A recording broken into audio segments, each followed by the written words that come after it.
మనుషులు పెట్టే నిందకు భయపడొద్దు. మనుషులు పెట్టే నిందకు భయపడొద్దండి. దేవుడు నీ పక్షమున ఉన్నాడు. దేవుడు నీకు కార్యము చేస్తాడు.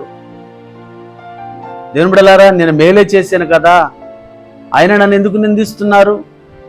నేను మంచి చేశాను కదా, ఆయన నన్ను ఎందుకు అవమానపరుస్తున్నారు?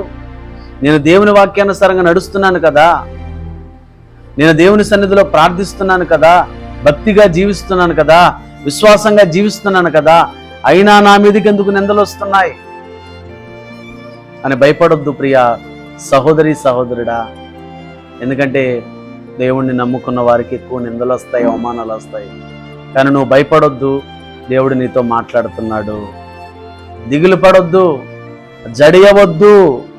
నిన్ను విడవక ఎడబాయక నీ ఎడల కృప చూపే దేవుడున్నాడు, దయ చూపే దేవుడున్నాడు, ఆదరించే దేవుడున్నాడు.